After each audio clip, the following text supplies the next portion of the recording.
Ada seorang pelukis seniman yang sangat dikenal di dunia. Karena karya yang luar biasa. Pelukis itu bernama Leonardo da Vinci.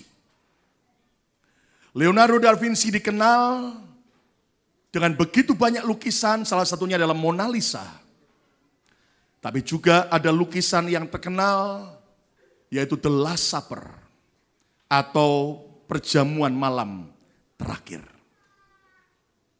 Anda harus tahu bahwa sebelum Yesus disalibkan, apa yang Yesus kerjakan dengan murid-muridnya, foto bersama, saudaraku. Ya. Nah, tetapi saudaraku, dari sebuah lukisan yang sangat terkenal, The Last Supper, perjamuan malam terakhir, ternyata ada sebuah kisah menarik di balik proses pembuatan lukisan tersebut. Leonardo da Vinci waktu mulai melukis ini, memang tidak langsung jadi dalam satu hari, tapi melalui proses sekian lama. Dan Anda tahu bahwa dia akhirnya berusaha melukis salah seorang murid Yesus lebih dulu.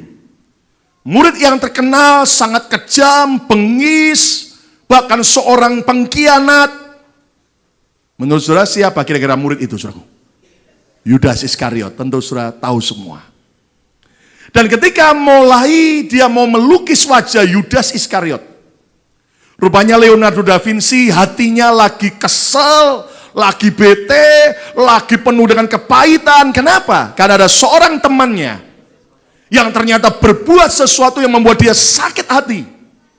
Karena Anda tahu, dalam kemarahan, dalam jengkel, dendam, kebencian, lalu Leonardo menggambarkan wajah Yudas Iskariot, yang wajah yang kejam, wajah yang penuh dengan semua kelicikan. Dan menurut saudara-saudara, kira-kira wajah siapa yang dipakai oleh Leonardo untuk melukiskan Yudas Iskariot? Wajah siapa? Tahu semua. Teman yang sangat dia benci. Yang lagi kesel, dia gambarkan wajah Yudas Iskariot. Dia imajinasikan temannya sebagai wajah foto modelnya. Wah, wajah yang bengis. Lalu kemudian selesai wajah Yudas Iskariot, maka Leonardo mau melukis wajah murid-murid Yesus 11 yang lain. Hari demi hari dia lukis satu demi satu.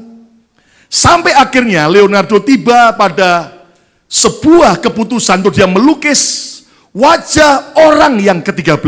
Menurut saudara, wajah yang ke-13 wajah siapa? Yesus sendiri. Sebuah wajah yang penuh kasih, wajah yang penuh damai, wajah yang memberikan keteduhan. Dan waktu Leonardo sedang mencari inspirasi untuk melukis wajah Yesus, ternyata apa yang terjadi, saudara? Berhari-hari dia gagal. Dia gagal melukis.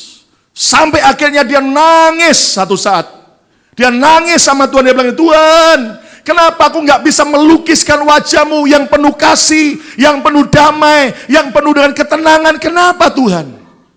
Dan tiba-tiba Tuhan berbisik di hati Leonardo, karena hatimu sedang dipenuhi kebencian dan kepahitan. Dia kaget. Apa yang harus aku lakukan, Tuhan? Lepaskan pengampunan kepada temanmu itu.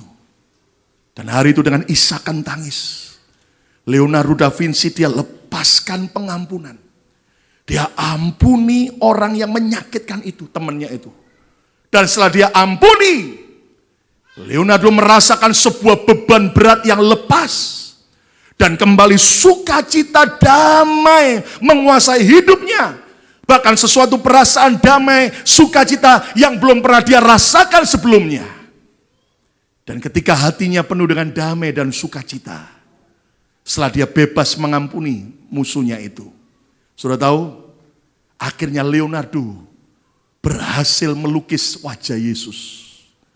Wajah yang penuh kasih, tatapan matanya yang penuh dengan sinar ketenangan, wajah yang penuh dengan damai. Dan Anda harus tahu, siapakah kira-kira orang yang dibuat sebagai peragaan atau contoh model daripada wajah Yesus? Ternyata wajah temannya tadi yang dia benci, yang sudah berhasil dia ampuni. Akhirnya Leonardo membayangkan wajah temannya. Sekarang bukan lagi wajah yang kejam, bukan lagi wajah yang bengis, tapi wajah yang penuh kasih. Dan dari itu dia lukis, dari wajah temannya menjadi wajah Yesus yang penuh kasih, penuh dengan ketenangan dan kedamaian. Tepuk tangan yang meriah untuk kemuliaan nama Tuhan. Dan kalau Anda lihat dari The Last Supper, rupanya wajah Yudas mirip dengan wajah Yesus. Kenapa? Karena sebetulnya contoh model wajah itu orang yang sama. Apa makna daripada kisah dibalik daripada apa yang dialami oleh Leonardo da Vinci ini? Rupanya suasana hati kita akan menentukan sikap dan menentukan perkataan yang keluar dari hidup kita. Serupanya kondisi hati kita akan menentukan apa yang kita hasilkan dalam hidup ini.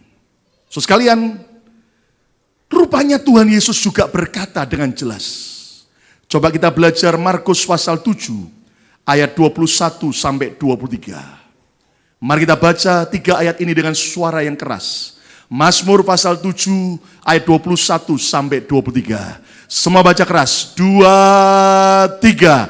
Sebab dari dalam. Menurut saudara, dari dalam ini dari mana? Dari dalam hati, ya kan? Dari hati orang, baca keras sama-sama, timbul segala pikiran apa? Jahat. Terus apa lagi? Berikutnya apa baca? Percabulan. Lebih keras. 2, 3 apa? Pencurian. Terus pembunuhan. Next. Perzinahan. Terus keserakan. Lanjut. Kejahatan. Terus kelicikan. Terus hawa nafsu. Terus iri hati. Lanjut. Hujat. Kesombongan. Kebebalan. Lihat ayat 23. Baca sama-sama. 2, 3. Semua hal-hal yang jahat ini timbul dari mana? Dari dalam hati manusia. Dan apa saudaraku? Menajiskan orang. Tuhan Yesus menjelaskan, kalau kita mau menang atas dosa. Ingat tema bulan ini adalah Grace is not license to sin. Anugerah bukanlah sebuah kesempatan untuk kita bebas berbuat dosa. Kita harus hidup kudus. Kita harus hidup benar. Kita harus hidup dalam kesucian. Tapi rupanya di sini Yesus menjelaskan, kalau kita mau menang atas dosa, maka hal pertama yang harus kita bereskan bukanlah perbuatan kita lebih dulu. Tapi yang harus kita bereskan terlebih dahulu adalah sumbernya atau penyebabnya, yaitu sikap isi hati saudara dan saya. Yang setuju katakan amin. So sekalian, ternyata kalau sikap hati kita, isi hati kita jahat, maka itu akan keluar melalui perbuatan, melalui perkataan kita. Dan itu saudaraku akan menghasilkan sesuatu yang sangat mengerikan. Tapi kalau hati kita diubah Tuhan, maka percayalah, yang keluar dari action, attitude kita, dari perkataan kita, maka semua yang baik dan yang patut dipuji. Tepuk tangan yang meriah untuk kemuliaan nama Tuhan. Katakan amin. Saya coba pinjam ayat ini dari sebuah terjemahan lain, dalam terjemahan Alkitab bahasa sehari-hari. Lebih jelas lagi. Katakan begini. Sebab dari dalam, yaitu dari dalam hati, timbul pikiran-pikiran jahat yang menyebabkan orang berbuat cabul. Lihat, yang menyebabkan orang berbuat cabul itu actionnya. Membuat orang berbuat mencuri, membunuh, berzina, menipu, memfitnah, serta melakukan segala sesuatu yang jahat, menjadi serakah, tidak sopan atau kurang ajar, iri hati, sombong, dan susah diajar, keras kepala. Lihat ayat 23, baca sama-sama yuk. 2, 3. Semua yang jahat itu, baca keras, timbul dari mana? Penyebabnya, sumbernya mana? Dari dalam. Dan itulah yang menajiskan, menjadikan orang najis. Hidup kita akan kudus kalau hati kita bersih. Kalau hati kita tulus di hadapan Tuhan. Yang mengerti, katakan amin. Saudara sekalian, judul khotbah hari ini adalah ketulusan hati. Sincerity of the heart. Ketulusan hati. Hari-hari ini saudara-saudaraku, ketulusan hati, hati yang bersih, hati yang benar, sesuatu yang langka. Apalagi dunia sekarang dipenuhi dengan kemarahan, pertikaian, nafsu manusia yang mengerikan, ambisi yang sangat jahat sekali. Anda lihat akibatnya dari hati yang jahat keluar sebuah tindakan yang jahat pula. Saudara ingat apa yang terjadi dengan Malaysia Airlines? Dirudal habis oleh pihak yang bertikai di Rusia atau di Ukraina. Belum jelas pasti siapa pelakunya. Tapi Anda bisa lihat, gara-gara mereka konflik, ratusan jiwa nyawa yang tidak berdosa jadi korban. Itu sumbernya hati yang jahat. Saya dapat berita yang bisa dipercaya. Di antara sekian ratus korban, ada 12 orang Indonesia. Dan di antara 12 orang Indonesia, ada sekeluarga hamba Tuhan. Dari sebuah gereja yang ada di Denpasar di Bali. Dan Anda tahu saudaraku, suami, istri, dan anak bayinya termasuk jadi korban. Apa dosa mereka? Apa salah mereka?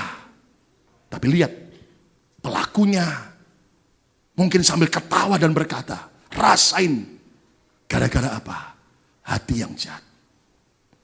Bahkan ada warga Australia yang berkata begini, memang yang lalu waktu Malaysia Airlines hilang, anak saya laki-laki salah satu korbannya.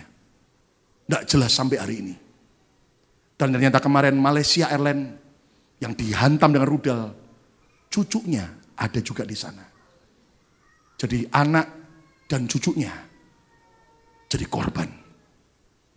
Saudara bisa bayangkan bagaimana dunia kacau, dunia penuh dengan semua yang jahat, karena sumbernya hati yang jahat. Itu sebabnya siapa mau hatinya jadi hati yang baik? Siapa mau hatinya jadi hati yang tulus? Kata bersama saya, Tuhan, aku mau punya ketulusan hati. Katakan amin, saudaraku. Mari kita belajar. Pertanyaannya sekarang, bagaimana rahasia untuk kita bisa punya ketulusan hati? Walaupun sesuatu yang langka, sesuatu yang jarang, tapi Tuhan mau agar kita semua tetap punya hati yang benar, hati yang tulus dan murni. Tepuk tangan yang meriah untuk kemuliaan Raja segala Raja. Katakan amin. Saudara, saya beri 4 rahasia sesuai dengan firman Tuhan. Yang pertama, rahasia hidup dalam ketulusan hati, selalu bereskan hati kita. Always clean up the heart. Selalu bereskan hati. Kenapa, saudaraku? Dosa telah membuat manusia hatinya jahat. Tapi kalau kita tidak mau bereskan, tidak mau clean up, tidak mau bersihkan hati kita, itu akan sangat mengerikan. Lihat pesan Tuhan kepada umat Israel, kepada kita juga. Lihat Yeremia 4 ayat yang 14. Yeremia 4 ayat yang ke-14. Bersihkanlah hatimu dari kejahatan. Ini perintah Tuhan. Yang harus membersihkan hati kita siapa? Bukan Tuhan, tapi siapa? Diri kita sendiri. Pegang dada masing-masing, katakan bersama saya harus bersihkan hati saya. 2, 3. Lebih keras, saya harus bersihkan dari yang jahat. 2, 3. bersihkanlah hatimu dari kejahatan, hai Yerusalem, supaya engkau diselamatkan, supaya ada blessing Tuhan, supaya ada favor Tuhan, kalau kita bersihkan hati kita dari yang jahat. Berapa lama lagi engkau tinggal dalam hatimu rancangan-rancangan kedurjanaanmu? Saudara, kalau hati kita punya rancangan-rancangan yang jahat, yang durjana, itu sesuatu yang harus kita bereskan. Beberapa hari yang lalu, ketika saya mau pulang dari kantor gereja ini, saya lewat depan gereja kita dan bagian lorong depan ada pagar kayunya. Saya kaget, biasanya ada tempat gemboknya, ada tempat kuncinya kok terbuka. Saya bilang Jeff, coba lihat. Ternyata ada orang mencungkil dan I don't know. Tapi kita masuk, ternyata puji Tuhan tidak ada apa-apa. Tapi begitu masuk saya kaget, saudaraku. Ternyata di bagian transformer daripada listrik gereja ini ada sebuah tanaman liar yang sudah jadi pohon gede tinggi. Bahkan lebih tinggi dari saya. Daunnya gede-gede. Lalu kemudian saya bilang, ayo besok kita bereskan. Jeffrey akhirnya dia beli, ganti tempat untuk gemboknya. Dan akhirnya saya bilang, ayo kita bersihkan. Anda tahu? Tanaman liar yang sudah jadi pohon gede. Waktu ternyata kita mau bersihkan. Awalnya Jeffrey mau coba cabut. Anda tahu saudaraku, ternyata dia mau coba cabut. Nggak bisa.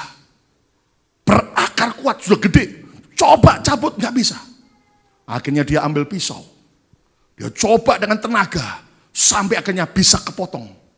Dan rupanya kita cabut bagian akarnya, cukup serat. Waduh, Anda tahu saudaraku, sudah jadi pohon yang besar. Saya mau tanya buat saudara sekalian, lebih mudah mana mencabut tanaman liar?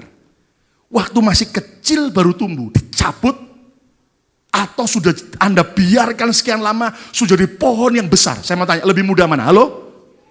Halo, lebih mudah mana? Waktu baru bertumbuh. Nah, hati kita juga sama. Tanpa kita sadar, iblis, dunia, dan sekitar lingkungan kita menaburkan yang jahat, yang liar. Kalau kita tidak pernah clean up, saya nggak tahu itu sudah tanaman liar sudah berapa lama, karena memang jarang kita lihat ruangan itu, saudaraku. Tapi rupanya, saudaraku, mungkin sudah berapa bulan, atau mungkin sudah hampir setahun, saudaraku, tiba-tiba sudah jadi besar. Dan tanpa sadar, saudaraku, kita juga begitu. Waktu tiba-tiba kepahitan, tanaman kepahitan, benih kebencian, benih kenajisan, benih semua hawa nafsu, kita biarkan. Jangan kaget, satu hari kita akan susah mencabutnya.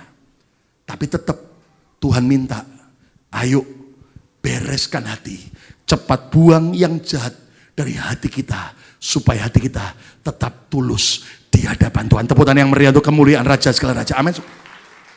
Kenapa Daud itu dicintai Tuhan? Padahal kalau Anda lihat kesalahan Daud lebih berat daripada kesalahan Raja Saul. Tapi kenapa Tuhan cinta Daud? Anda tahu? Karena ternyata Daud punya sikap hati seperti apa? Coba kita lihat Mazmur 139 ayat 23 sampai 24. Mazmur 139 ayat 23 sampai 24. Yuk baca sama-sama, ini adalah doa daripada Daud. Baca sama-sama yuk. 2, 3. Selidikilah aku ya Allah. Ayo pegang dada masing-masing sambil doa kita ucapkan 2, 3 keras. Selidikilah aku ya Allah. Terus, dan kenalah hatiku. Terus, ujilah aku dan kenalah pikiran-pikiranku. Ayat 24, baca keras.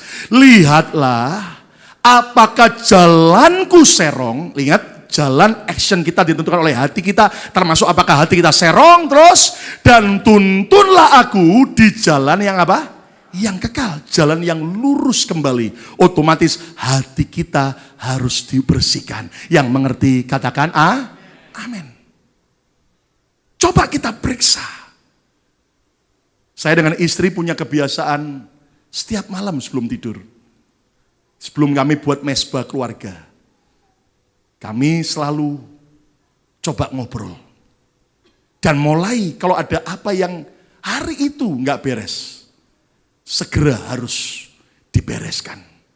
Tanaman-tanaman kesalahpengertian cabut, mumpung masih kecil. Tanaman-tanaman kekecewaan cabut, mumpung masih kecil. Nah, berapa banyak suami istri ketika tidur belum membersihkan hati. Ada kejengkelan, ada kekecewaan. Gua pikir dulu ganteng seganteng, bodoh cari duit, ternyata mulai ada kekecewaan. Dan Anda tahu kemudian apa yang terjadi, saudaraku? Lalu kita biarkan tidur. Dan tidurnya dengan tanaman-tanaman yang liar, yang jahat. Tiba-tiba waktu mimpi teringat pacar yang dulu. Terus ada bisikan, ngapain lu kawin sama Tuti? Coba lu dulu kawin sama pacar lu yang dulu, Since. Mulai tanaman itu dibiarkan. Besok paginya waktu bangun dia lihat Tuti, Tuti ngetutiti lagi. Mulai terpendam, tanamannya udah mulai besar. Pulang kerja sendirian ke internet. Cari di mana ya Since sekarang. Nama lengkapnya Since binti Sueb. Gimana dia ya? Lalu mulai kemana? Facebook. Cari searching. Since binti Sueb. Semua caci-caci yang namanya Since keluar semua. Tiba-tiba lasim. Dan kita lihat, dan ternyata dilihat statusnya lagi menjanda.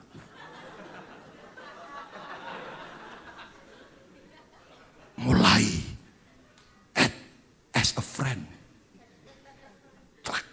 di accept, mulai chatting-chattingan. Aduh, saya dikecewakan sama suami lu, kata Since. Coba lu dulu jadi suami saya. Bener lu, saya juga sekarang kecewa sama Tuti. Seandainya ya kita bisa suami istri ya. Dan terus dibiarkan bertumbuh. Anda tahu dari sebuah hati yang jahat akan berakibat sebuah tindakan yang mengerikan. Siapa mau hidupnya tetap punya hati yang bersih, angkat tangan. Kata bersama saya mau punya hati yang bersih. Coba dengan iman sekarang pegang dada, cabut semua yang jelek. 2, 3 cabut, keradak. Dalam nama Yesus, sekali 2, 3 apa? 2, 3, cabut dalam nama Yesus. Katakan amin, saudaraku. Taputan yang meriah untuk kemuliaan nama Tuhan. Amin. Selalu bersihkan hati kita. Saudara coba bisa bayangin, kalau tempat tidur saudara, kamar saudara, nggak pernah Anda bersihkan. Maaf saudaraku, kadang-kadang saya pernah lihat mengunjungi kamar seseorang. Bukan masalah soal bagaimana, tapi saudaraku, astagfirullahaladzim. Berantakannya luar biasa, baunya luar biasa. Maka tidak heran, gitu, panu, kadas, kurap datang semua, saudaraku. Mari kita belajar. Kalau kamar kita harus di clean up, hati kita juga harus di clean up tiap hari. Supaya hati kita jadi benar kembali. Tepuk tangan yang meriah untuk kemuliaan Tuhan. Katakan amin. Rahasia yang kedua, untuk kita hidup dalam ketulusan hati, selalu proteksi hati kita. Always protect the heart. Selalu proteksi hati kita. Enggak cukup hanya dibersihkan tiap hari, tapi kita tidak punya pagar yang melindungi hati kita. Kita izinkan apapun tertanam, maka itu akan mengerikan sekali. Periksa hati tiap hari, segera bertobat, itu bagus. Tapi saudara harus proteksi hati saudara. Waktu selesai tanaman liar di lorong depan dibereskan, kita bersihkan. Tiba-tiba saya bilang sama saya, ayo kita buang ke dumpster belakang. Kami bawa lewat, ternyata Anda tahu saudaraku, di lorong belakang kita ada sampah. Ada juga tanaman-tanaman liar. Kami berdua kerjakan, karena teman-teman yang lain lagi nerjemahkan, bantu jemaat yang lain. Saudaraku, kita kerjakan dengan skop dan sebagainya. Tiba-tiba anaknya Jeffrey, cucu, datang. Dan dia tanya sama papanya, what are you doing? Apa yang kamu lakukan? Saya dengar aja, karena saya lagi pegang sapu bersih yang lain. Jeffrey bilang sama anaknya begini, oh lagi bersihin tanaman liar. Lalu ini anak kritis, dia tanya begini, ngapain dibersihin? Toh nanti juga kotor lagi. Ngapain dibersihin? Toh nanti tumbuh lagi. Saya diem nyengir, saya dengar papanya jawab apa?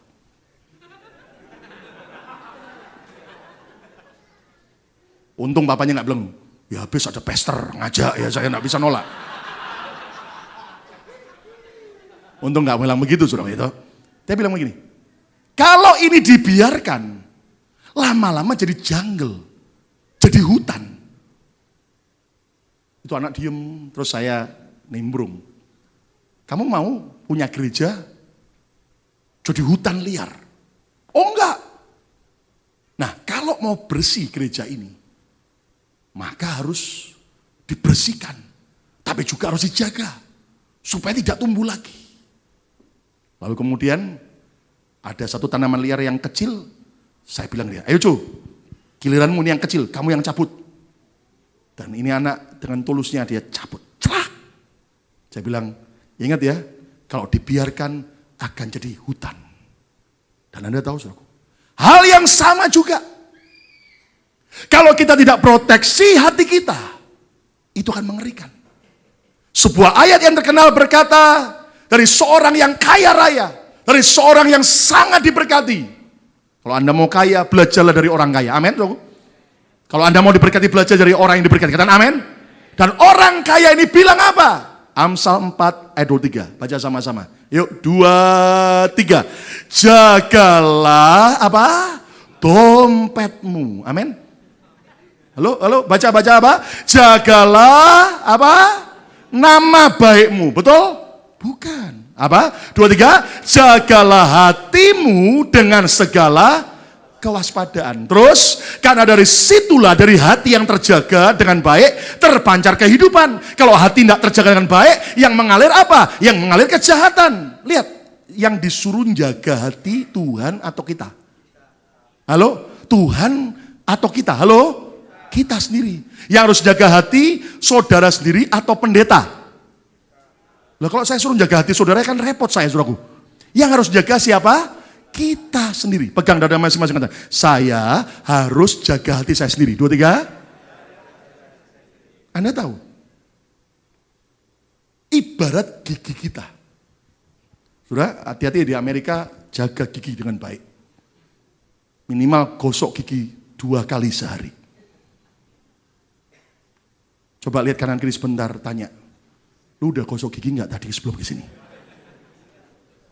Coba check up, suruh, gitu tuh. Kenapa perlu gigi saja dijaga? Kenapa, saudara? 2 alasan. Pertama, pengobatan gigi di Amerika mahalnya bukan main. Memang sih ada teman-teman yang bilang, wah di Indonesia enak pak. Yang murah itu foto studio, pijet, dokter gigi. Indonesia murah pak dibanding Amerika. Jadi kalau Pak Lukas ke Indonesia, perbaiki gigi. Dan ada juga teman-teman dokter gigi di Indonesia yang, ayo perbaiki. Cuman Anda harus tahu, saya tidak bisa perbaiki gigi di Indonesia. Kenapa? Tiap hari khotbah terus. Bayangin kalau saya khotbah kemudian gigi diperbaiki. Dicabut misalnya. Lah bagaimana khotbahnya? Mahal sekali di Amerika, betul nggak? Alasan yang kedua, gigi perlu dirawat, kenapa? Dijaga. Karena ternyata, saudaraku, Kalau masalah gigi kita remehkan, tanpa Anda sadari kalau ada infeksi, itu tidak akan menyangkut soal gigi saja, tapi menyangkut ke seluruh organ tubuh yang lain. Bisa menyangkut ke soal jantung, liver, bahkan sampai otak. Itu gara-gara kalau gigi tidak kita jaga. Gigi saja harus kita jaga, apalagi hati kita. Coba dulu, tunjuk kanan kiri dulu, unjuk gigi dulu. Lihatkan gigi surah, lihat ini. Nggak apa-apa, walaupun sudah tinggal 1, tinggal 2, nggak apa-apa. Coba lihat ya, foto paspor saudara dengan sekarang. Dulu paspor waktu dari Indonesia datang, gigi lengkap. Sekarang bagaimana? Karena terlalu banyak kerja di pabrik jendela. Di window jadi banyak jendelanya sekarang. Nah, sebelum saya lanjutkan, minimal hari-hari ini kan orang seringkali nganggap negara Malaysia, pokoknya begini. Gara-gara 2 kali itu, pesawat dan sebagainya. Tapi minimal ada parodi menarik dari Malaysia yang mau menggambarkan bukan cuma bagi yang masih kecil-kecil. Kita juga yang sudah tua-tua ini perlu kembali ingat bahwa gigi harus dijaga. So lihat pesannya apa? 2 kali sehari gosok gigi. Amin. Nah, gigi kita saja harus kita proteksi. Apalagi hati kita. Rahasia hidup dalam ketulusan hati yang ketiga, selalu isi hati dengan kebenaran. Always fill up the heart with righteousness. Selalu isi hati saudara dengan kebenaran. Nggak cukup hanya membereskan hati tiap hari.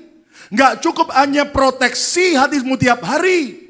Tapi yang ketiga, isi hati saudara dengan kebenaran. Mazmur 119 ayat ke-9 berkata begini. Dengan apakah seorang muda mempertahankan kelakuannya bersih? Ingat, attitude, kelakuan, tindakan kita tergantung dari hati kita. Kalimat berikutnya, dengan menjaganya sesuai dengan apa? Firman-Mu. Hati manusia ibarat komputer. Tergantung apa yang Anda mau download. Kalau Anda mau mendownload sesuatu yang jelek, yang jahat, yang cabul, maka komputer kita dipenuhi oleh hal-hal yang jahat. Tapi kalau hati kita ibarat komputer, kita tolak semua yang jahat, tidak kita izinkan download. Setiap ada yang jelek kita delete, ada yang jelek kita delete, kita hapus. Dan kita hanya download yang baik, yaitu firman. Semua yang sesuai firman, maka percayalah, maka hati kita akan tetap kudus dan tulus di hadapan Tuhan. Tepuk tangan yang meriah untuk kemuliaan Raja segala Raja. Amin. Saya coba pinjam ayat ini dari The Message Bible. Ayat ini bilang begini, how can a young person live a clean life? By carefully reading the map of your word. Bagaimana seorang muda bisa hidup dengan bersih, hatinya bersih? By carefully reading the map of your word. Dengan membaca dengan teliti the map of your word. Alkitab digambarkan sebuah map. Ibarat saya adalah GPS yang akan menuntun kita, mengarahkan kita, tergantung. Yang jadi GPS map dalam hidup kita siapa? Apakah sesuatu kebenaran firman ataukah hal yang jahat? Dan Anda harus tahu ada prinsip input menentukan output. Apa yang Anda izinkan masuk akan menentukan apa yang Anda keluarkan. Dan Anda harus tahu begini, saudaraku. Semua tergantung dari diri kita sendiri. Apa yang kita izinkan masuk. Saudara, anak saya Betani hampir umur 3. Nanti Oktober usia 3 tahun.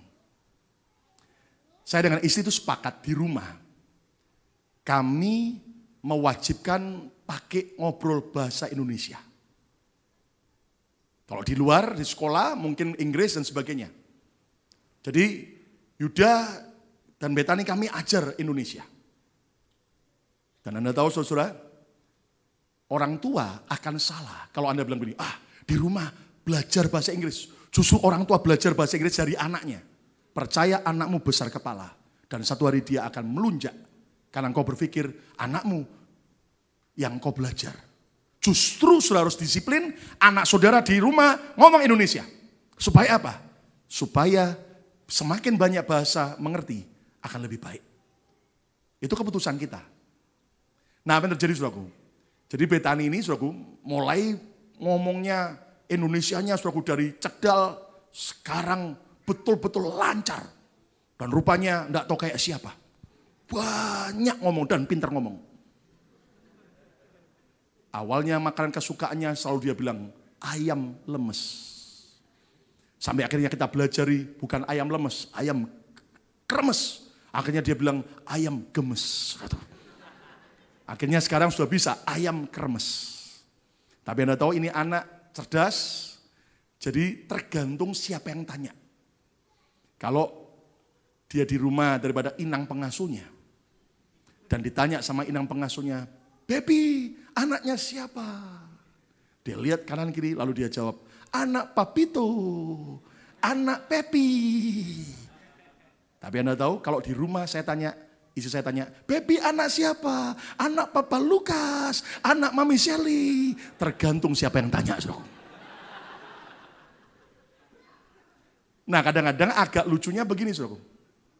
Ketemu sama teman-teman yang sebaya di sekolah, di gereja ini kan, karena dia belum sekolah, jadi ketemu ada yang ngomong Inggris. Jadi dia agak kaget, bingung juga, ya kan? Tapi dia belajar. Lalu ditanya sama temannya, "What are you doing? What do you want?" Betani jawab, "I want katok." What? Saya dengar sampai ketawa, "I want katok." Jadi sekarang kalau di rumah kadang-kadang, "Do you know katok?" Itu bahasa Jawa celana. Sudah lama gak dengar kalimat itu kan. Jadi kadang-kadang jadi kalau lagi mau ganti pampers, dia teriak, "I want katok." Nah Anda tahu saudaraku, tergantung anak itu dari lingkungan yang kita izinkan ada. Saudara tahu? Susette Bamber the youngest, Susette Bamber in the wood. Itu di mana? Di Palestina. Anak umur 5 tahun dengan bangga tubuhnya dipenuhi dengan bom, pergi ke daerah Yahudi, meledakkan diri. 5 years. Loh, lah itu anak kok bisa kayak begitu Pak? Tergantung siapa yang mengarahkan. Tergantung siapa lingkungannya. Tergantung bagaimana dia terima sesuatu input. Kenapa? Rupanya gini, kita tidak mau terlibat soal konflik Gaza. Tapi saya cuma bilang sama saudaraku sebagai anak Tuhan, jangan pernah kutuki Israel. Saya tahu memang mungkin ada kesalahan, tapi jangan kutuki Israel. Kenapa? Karena bagaimanapun juga, Israel adalah bangsa pilihan Tuhan. Yang setuju dan amin, saudaraku. Ya, kenapa? Tuhan pernah bersumpah kepada Abraham, siapa memberkati engkau dan keturunanmu akan diberkati. Siapa mengutuk engkau dan keturunanmu akan dikutuk. Nah Anda tahu saudaraku, kalau kita mengutuki Israel, kita akan terima akibatnya. Saya ingat tahun 1997, Pak Harto mengutuki Israel. Dan setelah itu, Indonesia kacau. Kenapa, saudara? Karena bagaimanapun juga itu bangsa pilihan Tuhan. Tapi Anda harus tahu gini, saudara. Sebetulnya konflik di Gaza itu bukan masalah agama. Karena ada bukti banyak dan waktu saya ke Israel pun, saudaraku, Anda harus tahu sebetulnya itu bukan konflik agama. Itu konflik yaitu rebutan daerah kekuasaan, daerah pemukiman. Tapi biasa orang-orang haluan keras FPI Indonesia dibakar. Masalah agama, masalah agama. Dan saya mendengar dapat BB broadcast dari banyak teman-teman yang lain. Selamat bagi FPI Indonesia yang berencana ikut jihad di Palestina melawan Israel. Dan kita doakan berangkatlah sebanyak mungkin. dan jangan pernah pulang kembali ke Indonesia. Itu konyol bukan main, itu bukan masalah agama. Dan Anda tahu saya baca beritanya, buktinya bahwa ternyata orang Palestina sendiri banyak yang Kristen. Loh, orang Palestina yang di Bethlehem, tempat kelahiran Yesus, itu Kristen. Dan kalau Anda tahu di sana ternyata ada sekolah Alkitab yang besar di Bethlehem, dan itu para hamba-hamba Tuhan orang Palestina, Kristen, yang diajar firman. Dan Anda harus tahu, tentara Israel sendiri, ada cukup banyak orang Arab yang jadi tentara Israel, yang warga negara Israel, dan mereka Muslim. Tentara Israel. Jadi sebetulnya itu bukan masalah agama. Itu masalah soal daerah. Nah, rupanya begini, saudaraku. Waktu saya ke Israel, tour guide kami itu orang Palestina, tapi Kristen. Terus saya tanya terus terang, ini sebetulnya apa sih yang terjadi?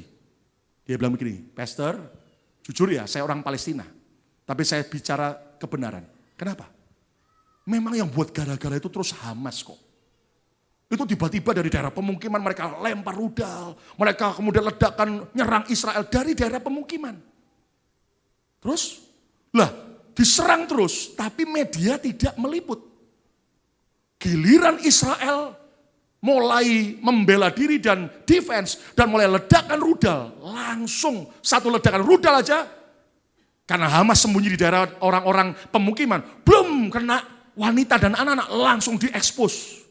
Padahal sekian ratus rudal dari Hamas nggak pernah diekspos. Giliran satu rudal langsung diekspos dari Israel. Dan Anda tahu saudaraku, rupanya dia bilang gini, sebetulnya itu politik semua. Wanita dan anak-anak malah dijadikan tameng oleh orang-orang Hamas. Jadi saudara harus tahu itu kondisinya. Tapi tergantung, bayang sejak 5 tahun. Sudah jadi pelaku bom bunuh diri. Kenapa? Saya terima data yang bisa dipercaya. Di rumah itu ya, tiap hari itu anak-anak Palestina ditanamkan kebencian sama orang Yahudi. Ditanamkan kebencian sama orang Israel. Bayangin, ditanamkan. Di sekolah, guru-gurunya juga nanamkan kebencian. Malah dilatih, awalnya masih pegang senjata-senjataan. Untuk mulai, saudaraku, perang, bunuh orang-orang lawan mereka. Dan Anda tahu, karena ditanamkan kebencian, lahirlah sebuah generasi yang penuh kebencian, kepahitan. Jujur, semua tergantung dari apa yang kita izinkan, kita download dalam hidup kita. Kalau orang tua di sini, mau anak-anakmu jadi anak-anak yang takut akan Tuhan, dan anak-anak yang sungguh-sungguh berhasil, ajari mereka hanya menerima yang positif. Dan jangan pernah diajarkan yang jahat. Kenapa? Karena Anda mengerti film-film sekarang. Itu ada yang mengajarkan nilai-nilai keluarga, hormat orang tua, dan sebagainya. Tapi berapa banyak justru film-film anak-anak muda sekarang mengerikan sekali. Diajar rebel, berontak, diajar untuk kurang ajar, diajar untuk maki-maki, diajar untuk jadi orang benci. Semua tergantung dari siapa yang mengarahkan. Dan dalam nama Yesus, saya janji di hadapan Tuhan dan di hadapan saudara, biar dari mimbar ini yang keluar hanya berita kasih, berita kebenaran, dan bukan kebencian atau yang jahat. Tepuk tangan yang meriah untuk kemuliaan Tuhan, katakan haleluya. Tergantung apa yang kita izinkan masuk di hidup kita. Mari saudaraku, hanya izinkan kebenaran. Yang keempat, yang terakhir. Rahasia hidup dalam ketulusan hati. Selalu kerjakan apapun dengan tulus. Always do everything sincerity. Lakukan apapun dengan ketulusan. Lupa? Apa enggak cukup saya bereskan hati tiap hari? Enggak cukup. Apa enggak cukup saya proteksi hati saya tiap hari? Enggak cukup. Berikutnya, Anda harus isi dengan kebenaran. Tapi Anda harus tahu, belajarlah apapun yang kita lakukan. Itu dari motivasi hati yang murni. Hati yang tulus. Kenapa? Coba lihat Roma 12 ayat 9. Roma 12 ayat 9. Yuk baca sama-sama Roma 12 ayat yang ke-9. Baca sama-sama yuk. 1, 2, 3. Hendaklah kasih itu, baca keras, Jangan pura-pura. Kata bersama saya, kasih saya tidak boleh pura-pura. 2, 3. Kenapa? Kalau kita hidup dalam ketidaktulusan, dalam kepura-puraan, maka kita dapat julukan orang munah. Do you know munah? Jauhilah yang jahat dan lakukanlah yang baik. Lihat kalau motivasi hati kita dalam mengerjakan apapun juga dimulai dari sebuah motivasi yang tulus, yang murni. Maka hati kita akan terus terbangun dengan ketulusan dan kemurnian. Tepuk tangan yang meriah untuk kemuliaan Raja segala Raja. Amin. Dan mari kita belajar. Cara melakukan apapun, cara melayani dengan tulus hati itu bagaimana? Melayani dengan cinta. Bukan karena imbalan. Saudara, ada banyak orang melakukan semua itu karena imbalan. Apapun gak tulus. Mesti karena ada imbalan yang diharapkan. Imbalan macam-macam. Bisa uang, fasilitas, penghargaan, kedudukan. Saudara, kalau ternyata kita melayani, melakukan apapun dengan mengharapkan imbalan bukan karena cinta, percayalah hati kita nyimpang. Saya cerita buat saudara sekalian. Tahun 94 atau 93 ya. Ketika saya dalam dunia sekuler saya, dunia bisnis maju dan diberkati. Sambil saya pelayanan, saya masih kerja sekuler. Tiba-tiba apa yang terjadi saudaraku? Ada seorang gembala di sebuah gereja di Indonesia bilang begini, ayo full time aja. Tinggalkan kerjaanmu full time ikut saya. Saya kasih gaji 4 atau berapa kali lipat. Kamu minta berapa? Saya kasih. Saya senyum, saya bilang gini, maaf Pak. Kalau pelayanan cuma mau cari duit, itu salah tempat. Justru sekarang saya lagi kerja bisnis. Ini ladang cari duit. Kalau yang namanya melayani, itu bukan cari imbalan. Saya bilang minta maaf. Tapi Anda tahu satu hari, tahun 97. Dengan jelas Tuhan panggil saya di tengah puncak karir yang baik. Jadi hambaku sepenuh waktu. Anda tahu saya lepaskan. Dan jujur saudaraku, berapa gaji full timer saya pertama yang saya terima? Hanya 20% dari income terakhir saya. Jujur saya tidak pernah menyesali. Saya jujur bangga, bersyukur. Karena saya melayani bukan karena duit, tapi karena cinta. Dan Tuhan tidak pernah ingkar janji. Sampai hari ini dia tetap pelihara dengan cara yang ajaib. Tepuk tangan yang meriah untuk kemuliaan Tuhan. Salah kalau ternyata kita mengerjakan apapun karena berkat. Ikut Yesus melayani cuma karena berkat.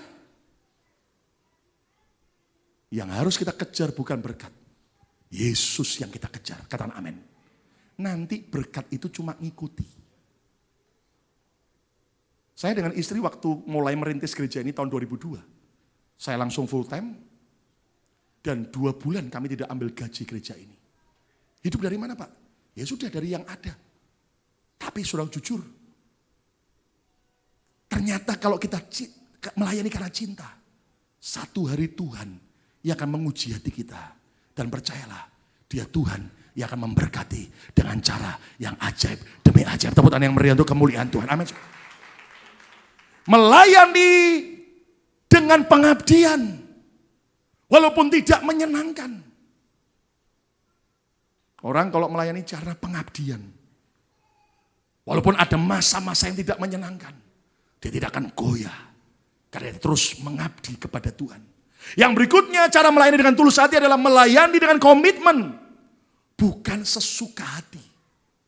Bukan semau sendiri. Tapi dengan sebuah komitmen. Saya berdoa biar setiap kita adalah orang-orang yang punya komitmen yang kuat. Yang sujudan amin. Anda harus tahu apa bedanya fans dengan follower Yesus. Beda. Fans hanya sekedar mengagumi. Tapi tidak pernah mau terlibat. Follower Jesus adalah orang yang punya komitmen. Saya berdoa saudara bukan jadi fans, tapi saudara adalah para follower. Anda pengikut-pengikut Yesus yang kau siap hidupmu untuk kemuliaan nama Raja segala Raja. Tepuk tangan yang meriah untuk kemuliaan Raja segala Raja. Amin. Saudara sebagai gembala jujur ya, saya itu punya banyak pengalaman. Saya masih ingat Kwik Kian Gi sempat beri nasihat kepada Jokowi. Hati-hati dengan penumpang gelap. Rupanya kadang-kadang selalu kadang-kadang ada orang itu ibaratnya penumpang gelap. Anda tahu dengan motivasi yang tidak benar. Saya ingat satu hari ada seorang bilang begini, Pak saya mau melayani di gereja Bapak. Oh ya, saya bilang ikut semua peraturannya, harus setia, hadir ibadah, bla bla bla bla bla. Oke, diikuti saudaraku. Setelah sekian saat, akhirnya mulai melayani. Dan setelah melayani sekian minggu, tiba-tiba datang kepada saya dengan bawa sebuah map besar. Saya kaget, saya bilang, apa ini? Pak, tolongin saya. Saya butuh Bapak nolong saya. Oh iya, apa ini? Saya baca, rupanya saya diminta jadi garantor untuk dia bisa melanjutkan kuliahnya. Terus saya bilang, coba ya, saya baca, teliti, saya panggil istri saya terus baca, waduh, ternyata garantornya harus nama lengkap, penjamin, nomor SS saya, nomor rekening bank saya, dan ada pernyataan kalau sampai dia tidak bisa bayar uang sekolah, maka sekolah akan nagih sama saya. Saya suruh tanda tangan. Bukan anak, bukan keponakan. Nah saya bilang, waduh. Saya bilang terus terang, kalau kamu mau minta dibantu karena ada kesulitan keuangan, ya coba kita akan bicara. Tapi sesuai dengan kapa yang kami rela. Tapi kalau soal begini, saya bilang, wah saya tanya istri dulu. Rundingan suami istri, bukan lagi 2 tapi 1. Saya bilang, saya nggak sejahtera, istri juga nggak sejahtera. Saya bilang, mohon maaf ya, nggak bisa jadi penjamin. Anda tahu reaksinya? Oh gitu Pak ya? Dengan wajah masem, oke. Diambil mapnya, dan dia pergi. Dan sejak itu tidak pernah muncul di gereja ini lagi. Lihat, ketulusan hati sudah semakin langka hari-hari ini. Saya ingat juga satu saat, ada seorang, Pak saya mau melayani. Oke, ikut peraturan gereja ini, setia jadi jemaat dulu, sekian lama, oke ikut. Sekian lama jadi asyar. Tiba-tiba setelah jadi asyar baru dijadwal berapa minggu. Itu waktu ada KKR. Jadi altar call, lalu kemudian kan banyak yang maju mau didoakan. Lalu dia, para asyar kan jadi catcher, penjaga di belakang kalau ada yang rebah. Nah dia pakai jas rapi, dia jadi catcher. Nah saya tuh heran dari mimbar lihat. Jadi catcher, jadi nunggu orang gitu tuh. Ada temennya, ada istrinya, ada keluarganya, fotoin dia. Cepret, cepret, cepret, cepret. Lari dari arah sana, lari dari arah situ, lari, cepret, cepret, cepret, cepret. Saya pikir keren amat. Jadi catcher difotoin berapa kali. Anda tahu, setelah foto itu, enggak lama kemudian tidak pernah muncul lagi. Dan ujung-ujungnya ada teman cerita, Pak, itu foto dibuat apa? Dibuat evidence bukti untuk pengajuan suratnya bahwa dia melayani di gereja. Di mana ketulusan hati? Makanya jujur kalau ada orang tuh gini ya, saya kadang-kadang waktu di Indonesia mau diundang melayani, terus mereka sering kali tanya ini, Pak, fasilitas apa yang Pak Lukas minta? PK-nya berapa? Saya ditanya begitu, saya sampai ketawa, saya bilang, maaf ya, saya bukan artis. Maaf ya, saya bukan raja. Saya hamba Tuhan. Dan dikasih PK pun. Kalau Tuhan perintahkan melayani, saya akan layani. Dikasih fasilitas hotel bintang 5, bintang 7, bintang 10. Maupun tidak dikasih apa-apa. Saya tidak akan pernah menolak asal tepat waktunya. Anda tahu sampai ada seorang teman bilang begini, Pastor, dia anak muda di sebuah gereja di Jakarta. Dia bilang begini, it's my first time I meet the humble pastor. Saya kaget. Maksudmu apa? Udah ngomong Indonesia aja. Maksudmu apa? Kan dikenalkan pastor dari Amerika. Wow, Amerika. Bayangan kami pendetanya jaim. Jalannya pun harus diatur.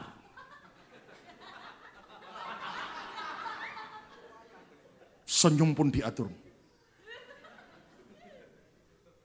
Saya bilang begini, saya dipanggil jadi hamba. Dan saya melayani itu anugerah. Tepuk tangan yang meriah untuk kemuliaan nama Tuhan. Makanya ada kadang-kadang, saudaraku, jujur ya, ada orang itu tidak tulus. Ngundang saya khotbah di gerejanya di Indonesia, ujung-ujungnya selesai diundang. Anda tahu, Pak, kapan saya dijadwal ke Amerika? No way, saya bilang, saudaraku. Berarti sebuah friendship yang tidak tulus. Mari kita belajar. Ada juga saya dengar ada teman cerita gini. Ada orang yang mau melayani di gereja ini. Saya tahu ada sesuatu yang belum beres dalam hidupnya.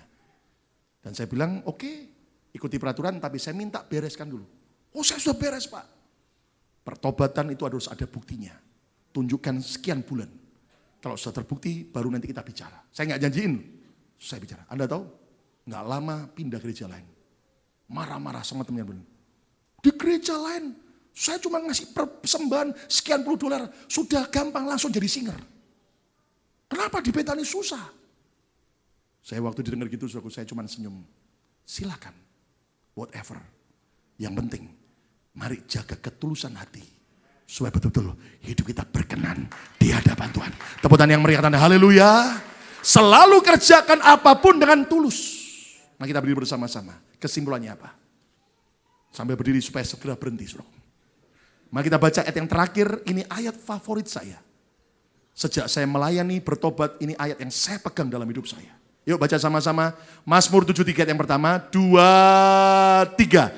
Sesungguhnya, keras apa? Allah itu baik bagi siapa? Bagi mereka yang tulus hatinya. Bagi mereka yang apa?